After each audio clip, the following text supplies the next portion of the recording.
Hey guys, welcome back to another podcast of Diamond Talks with me, Oro Vlogs. If you're new here, I'm Ali Kimji, and below we have my co-host, Irfan Nanji. Today we have two special guests. They study in South Africa, and their names go by Fatima Molidina and Hina Ismail. Welcome to Diamond Talks. Thank you. So please tell us a bit about yourselves, what you study, and how old you are, and yeah. Do you want to go first? No, you can. Okay, so I'm Fatima Maladina. I'm originally from Nairobi, Kenya.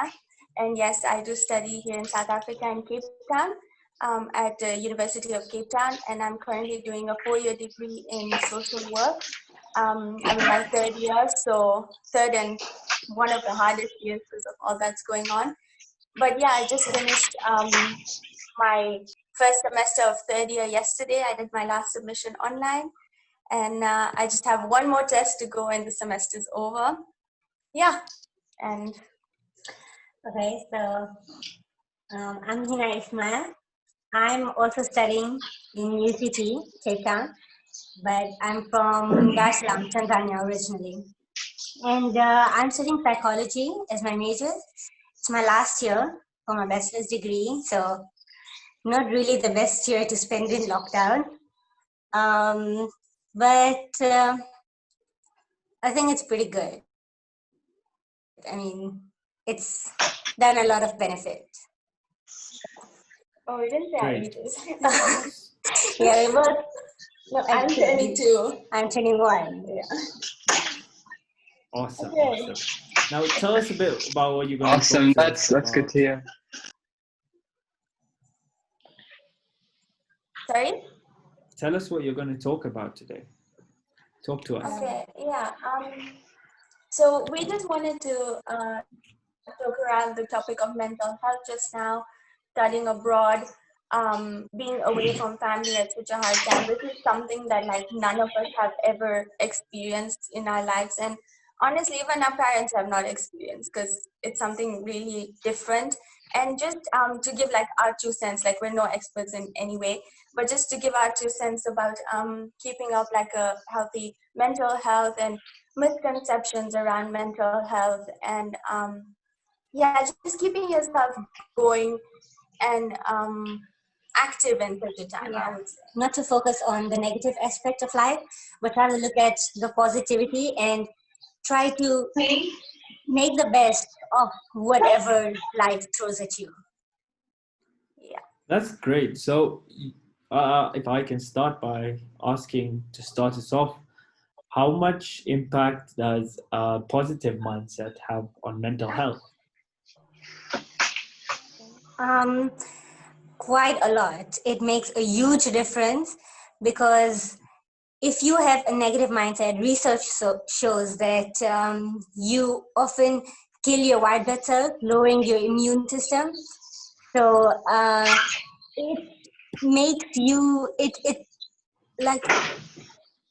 very easily makes you prone to other diseases or like anxiety or depression or stuff like that. But if you have a strong mindset, if you're surrounded by positivity, then you are internally strong, and you're looking at things in a new, fresh way. So I think it just changes how you look at things, and that way you are able to cope better and therefore stay away from anxiety or depression, stuff like that. Yeah, and like we're talking about mental health. I remember saying we wanted to clarify, like we don't mean like the disease of the brain or something. Just now, mental health is such a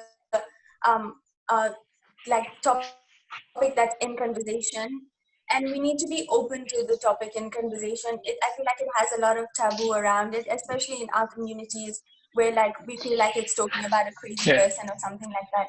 And honestly, it's not even like even something like depression has so much weight to it, I feel like, and it should be an open conversation just to be able to have with your family, your friends, for you to be able to discuss it, like for you to be open with somebody and tell them, okay, I'm going through this. Like both of us have had this experience, especially during this time. Yeah, in the beginning of lockdown, like it was mid-March, and like all classes stopped and studying stopped, and we were just like stuck here. Like I remember in that first week, Ali, you had messaged me when like you went home and everything, and we couldn't go home at that time because like uni had said we're opening in 3 weeks and not a big deal kind of thing. And then after that 1 week, like all flights were shut, and they're like, okay, we're not opening now, we're like closed, and we're like, we're literally stuck here. And like studying was not yet going on. We still had like 1 month before studying would start because they didn't have an online option. They were like having to change everything. And that month was like it was really bad because we had nothing to do. We were stuck. We have like a pretty small apartment. We're not like in like, with all the luxuries and all that. So we literally had like Netflix and YouTube and WhatsApp to live off of. And Ramadan was coming, and Ramadan's the month you want to like probably like be going to mosque or at least be with family. Like we've been away from family for the past 2 months, but we still have mosque, and getting out of the house was such a big thing. And over here, like getting out was not an option because it was like complete total lockdown. The only options we had were the kitchen, the bathroom, and the room. Exactly. And probably going out like around the compound. But still, like everyone is really cautious, so you just feel like awkward if you go out. And like outside the gate was kind of really strict lockdown. So both of us like fell into this whirlwind of like, oh God, like what's happening to us. And I remember like being stuck in my room literally for that month, like because I had no work to do. Like I had no, and I'm a person who goes by like, I feel like I need like a sort of schedule to go by. So I would wake up at a certain time, go to campus, do my work, and come back. You can give your side, but that's how my life was. And my course is also very interactive. So once a week I was working at a primary school. So that was such a big thing for me because I love children. So going out and getting to explore the city as well, because I live like opposite the campus, so usually my walk is literally opposite. But this was like something new for me. I was getting to go out and explore and do something else, and all of a sudden everything shut off, and I had no schedule. I had no work to do, so I was literally stuck in my room in my own thoughts until like one day, me and Hina, I think it was close to like, it was Ramadan. Yeah. And we were just like, you know what, let's make iftar together. We don't usually cook every time. We used to cook like together on the weekends. Otherwise we cook separately because, I don't know, it just worked out for us like that. Yeah.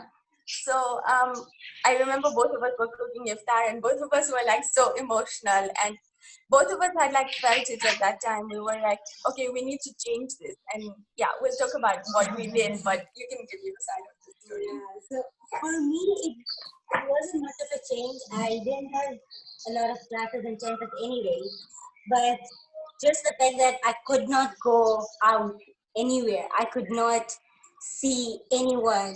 The only place I could be in was my four walls, and just that really took me to an emotional place. Like for a time, I was just like, what the hell is going on? And I could feel myself depressed, and like I just didn't feel like doing anything. But yeah, we'll come to what I did later on to change that. But I agree with Fatima when she says that we were quite emotional, specifically during Ramadan. And we decided that this needs to change. So we made it a more often kind of routine. We tried to see each other more, interact more, and just talk to each other so that we're there for each other and to be able to listen to each other and help each other out, most importantly. Because I feel like that's very important. You cannot be alone at all times. You need someone to just talk to, even if you're not doing anything together, but just that somebody is there. And I feel like when we were alone in our rooms, we felt like we were like experiencing it alone. So we didn't really talk to each other. Like I personally, I didn't tell her anything before because I felt like I had the problem. And then when we actually talked about it, it is something common. And weirdly, we both study it. We both do psychology. Well, she does it at a deeper level than I do, but we just didn't think about it like that deep, like it's actually so common. My roommate is experiencing the same thing and we're not really talking about it. And that's what we want to like just send a message out on, that it is really important that you talk about it. Mental health is not something it's not it's not a bad thing. It's something that's very important and it needs to be taken care of. And it's nothing to be ashamed about. Yeah, like the same way you get like a fever and you do something about it, or like a cold or coronavirus in this case. But yeah, just treating it is, I guess, Important. Yeah, really. So how Okay, much? if I, Yeah, sorry. sorry, if I can take you back, you said that there's a certain taboo around mental health, right? How do you suggest, or like what would be a good way to like get our communities, our friends to avoid that taboo, to make it sort Even of, I don't want to schools. say normal, Yeah. even in schools, like how do you instill that thing that mental health normalize isn't something so far-fetched, it's something that we experience on a day-to-day basis? So I think the most easiest and most important way is to just spread awareness. So just keep the conversation going. keep talking about it. Make sure you're clarifying what mental health is. If somebody is talking about it, or somebody's thinking about it in the wrong way, then you should not hesitate to clarify them. And you don't have to like be mean or be defensive. It's just a fact and part of truth that you're putting out to educate everyone. So I think that's one way that you can, in very simple words, clear the concept. Yeah, and I feel like especially it's very important for us youth just now to keep the conversation going, because I feel like mental health is a very, like, the taboo is mostly there in the elders in our community. Yeah. Like I know, like I remember being younger and depression was such a bad thing to even like talk about or speak about. And I know family members who have depression, and we were like told not to talk about the topic and stuff like that. But it's very important for us youth to keep it going using social media, like even just talking to our parents about it, that it is something that you go through, and the way you would talk about any other illness, it's important to also address this and get the help you need. Like many times people are really scared to get the help, and sometimes people have to go on medication for stuff, for anxiety and stuff like that. And I think that's what people need to look at. As long as you're healthy, you're fine, and your daily activities are not like, they're not hindered just because of something that you're afraid to talk about. You should be comfortable with being open about it and getting the help that you need. So how much from all this experience, how much has it made you grow from going to a point of not talking about mental health and then actually figuring out, okay, I'm talking about it. Is it helping me grow? Is it making my life better just by talking about it? Or am I better off not talking about it? Absolutely, the previous what you said, like it is making our lives better talking about it. And I mean that's why today this is a topic that we chose to talk about, because we know how we felt when we were like talking to each other about it. We know what we were feeling, and imagine like somebody at home probably listening to this feeling the same way and being like, okay, it is actually normal, especially during this time when you're under lockdown and probably like you can't meet your friends. Like some people, their main outlet is like their friends. Even though family is around you, sometimes you need like your friends to at least converse with, talk about stuff. And just feeling alone, that sense of feeling alone, you're not alone with having such conversations. You're not like stuck in this box alone. There are other people suffering, and honestly there's so many other resources online talking about around mental health, what you can do, how to help yourself.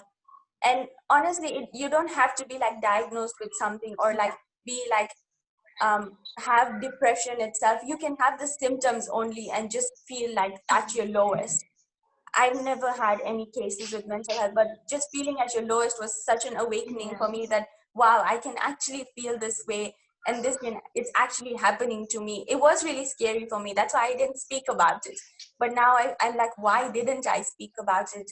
It just helped me so much to tell like a roommate how I'm feeling, and it just made me feel so much better. And honestly, both of us had such positive experiences that we were able to help each other. So even like for other people out there, like even giving your friend a phone call, like it doesn't have to be somebody you're living with, just giving a phone call, checking up on each other every so often is absolutely and super important. Yeah, I feel like more often when people don't talk to each other, despite being in a house full of people, you could feel very, very alone. And that's not nice. It really isn't. It's not a nice feeling. You don't have to have depression, but you could just feel a depressed mood very often. And why would you want to live with that when you have the option of just talking to somebody about it, just to, lighten your heart, just to feel better, even if the person can't do anything? At least there's somebody to listen to, somebody to hear me out. So I feel like it's just really important to seek people out. And also, as Fatima mentioned, just make sure when you're talking to people, don't just focus on yourself. Try to see and try to find out if they're okay, because, well, we need to look out for each other. So In this world. yeah, in this situation, so we need to really talk to each other and make sure that all of us all together are good and healthy. And if not, then we should try at least to do something about it. It doesn't need to be professional help. It doesn't need to be medications. It can be just a simple positive talk for them, or some advice, some simple advice. You wanna go over Yeah, but just the advice part, like I feel like sometimes also people like know your capabilities, like know what you're able to handle, and if the person actually needs like more help, then seek more help. I just feel like you shouldn't become like your own doctor and start diagnosing people. Like we're still studying, so we can't like diagnose anyone, but we're obviously open to have the conversation. Yeah. So if any of you ever need help, you can reach out to us. Serena. But just to know that we're not professionals, we can provide advice and we can be a listening ear. Yeah, But if you feel like you need professional help, then definitely don't be afraid of doing that. Go for it. You never know how it's going to change your life. Yeah, for the better. So now, I mean, you guys brought up a really important point. Sorry, Ali. no, carry on, please. So you said that like having that sort of friendship and happiness, radiating positivity. So before we continue, I just want to say that that's basically the motto, I would say, of Diamond Talks. I mean, Ali is the one who started, and I'm just supporting him. I'm just making sure that the message gets out there. So I mean, it's so nice to hear that like so many people can actually radiate this positivity. And yeah, so Ali, you can carry on. Oh, you just read my mind totally. I mean, just positivity is exactly what we all learning here. So there's no one who's a professional. We all just come here to spread positivity, spread advice, and mental health is big in our community, and especially at this time during Corona, and everyone is at home. Like you said, you are stuck in South Africa. People are also stuck in their universities. People are stuck in different parts of the world, and it's important for them to start opening up. Yeah, and also doing like different activities. And so when we first felt like that, we're like, no, we're gonna change this, and we have to like stop feeling like this, and it's Ramadan, and we're not gonna let ourselves just go. So we started doing like things together instead of just being stuck in our rooms. And even if it's something simple as like cooking together, or what else did we do? Yeah, art, like coloring, watching movies. doing something different and getting yourself out of. And I'm not saying like you'll get out of it like in a flash. It obviously takes some time to like get back. But like something that's simple for me was like setting a routine. It didn't really work at this time, but as in just having to know, okay, fine, I'm going to wake up at this time and then I'm going to do this, like trying to make my day feel normal as much as the time was so abnormal to me. Yeah. What about exercise? Does exercise play a key role in recovery from mental health, or does it help clear your mind? I know for me personally, every time I feel down or something, whenever I go for a run or I work out, my mind gets cleared. It just like rejuvenates my energy, and it just makes me back to normal. So is Absolutely, 100%. And we're smiling because we just started like at home workout thing yesterday. Yesterday was day wow. one, and we want to see. I think it's like a month-long thing. So yeah, we're smiling because we didn't do it the whole time, like the whole of this. And We I remember, wanted to, yeah, but we kept saying we're gonna do it and we're gonna start. And I First know steps. I did it a couple of nights, and she would like message me like, "Are you ready?" I know we live a room apart, but we message a lot. So she was like, "Are you ready?" And I'm like, "No, you can go on." And then obviously when both of when we're doing it together, you have that motivation to do it even more. So we were like, okay, now we're almost done with the semester, and we don't know how long we're going to be here for still. So let's just Yeah. start it. So yeah, yesterday was day one, and yes, it definitely helps. I feel like the most effective is obviously when you can go outside and breathe the fresh air and all that. But at a time like this, even staying inside, like gyms are not open. Um, just at least doing it at home and maybe like clearing your mind, maybe meditating as well. Like, yeah. focus on the so while you're meditating you could focus on positive aspects of life, and also when you're doing other activities, when you're exercising, when you're I don't know, cooking together, watching movies, doing art, whatever it is that you do, you are kind of like, if I can say, taking your mind off the current situation. So Yeah. you're not really focusing on the thing that is holding you back, but you're trying to make yourself move forward and be normal, and just have a normal routine. So yeah, I think it's really important that you do other things, you explore, you, if it is exercise that you always wanted to do but never got the time to, or never had the motivation to do, you have it now. If it is art, if it is, I don't know, whatever it is, read a book. Yeah, and the way she said, like, do something you always wanted to do. We've always talked about wanting to join the gym. And we were like, okay, we're going to go check next week and check what the rates are. Like, we have a gym on campus. So we always kept saying that to each other. And then obviously now we're in lockdown and we're like, wait, we always wanted to do this. Yes, we don't have the weights and the treadmill and everything else, but let's at least do something.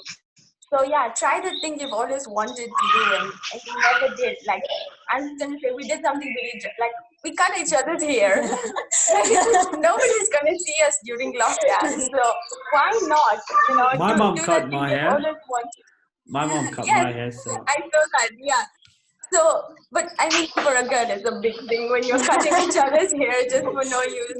Yeah, but just do that thing like you've always wanted to do it, but you're like, oh, I just don't have enough time to do it. Do that thing and make yourself happy. I agree. so talk to us about your dream. Like you said, you love helping children. You like being around children. So what's the future goals or future dreams? So I'm doing social work, right? But social work has like a really big field. So last semester I was actually at a hospital, a maternity hospital, and this year I'm at a school. And God knows what I am going to be at next year. Hopefully it's still a school. But yeah, my goal is to do social work, either in the trauma sector or in the child facility sector. And obviously at the end it depends where I pursue my career, because different parts of the world have social work in like completely different ways, unfortunately. So I've not yet looked at my postgrad because I still have the whole of next year to do. So I still have some time to decide what field I want to pursue in my postgrad, whether it's trauma or around the child facility, but something around there. I've not really looked at like old age, like social work with old age, because I didn't really have experience around that. In my course, you get to choose what type of experience you want to do. So I just picked a school and a hospital. I don't know why. But yeah, that's basically for me. But where I am just now is thinking about those, and then next year, after I do more of my practice around those, then I get to choose what I want to do for postgrad. So for me, since this is my last year, I've already had to make decisions. Sadly. Yeah, very sadly. Very tough decisions. But so thing is, a lot of people, when it comes to psychology, a lot of people think of it as like craziness. It's basically mental health. Psychology focuses on mental health, and that's what people think that, oh, are you dealing with crazy people? Oh, can you read my mind? Yeah, and I just want that to stop. I want that to go away. I want to increase awareness on what psychology actually is, what mental health really is, and how important these things are in our daily life. But what I'm focusing on for my future, for like postgrad, is clinical psychology, which focuses on traumatic stuff: depression, PTSD, anxiety, schizophrenia, stuff like that. All kinds of disorders, be it personality disorder, be it some traumatic kind of disorder. Yeah, I feel like a lot of people don't know much about these stuff, and they tend to disregard it. And in many cases, it really affects your life. Like, it makes a huge difference before or after you get treatment. And I feel like it's really important. And I'm really interested in exploring that and being that help to listen to people, to help them overcome whatever problems they have in life. Yeah, I think that's the gist. So yeah, we're That's not good. I about to mean, go in our futures. We're actually working towards them. I mean, Yeah. like the end goal is probably coming out. Yes. I mean, you guys both do. Your fields are both for other people. If you know what I'm Yeah. saying, like you guys Yeah. literally devote your life, devote your time, devote everything so that other people are doing better. And I think that's inspiring and that's amazing, and that should tell other people that, you know what, like when you work for others, when you commit yourself to helping and empowering the people around you, you as a person, as yourself, improve and become a better person. So with that, I'm gonna wish you guys the bestest of luck in the future. Thank you. And I hope you guys keep spreading this positive vibe, radiating this positivity. And I hope everyone listening is actually inspired by your work and by your futures. Definitely, I think we live our lives to help others. And that's where my quote comes in. Everyone has seen my quote: when you do good and make others smile, you will smile. And you guys are the definition of helping people smile. And Thank you.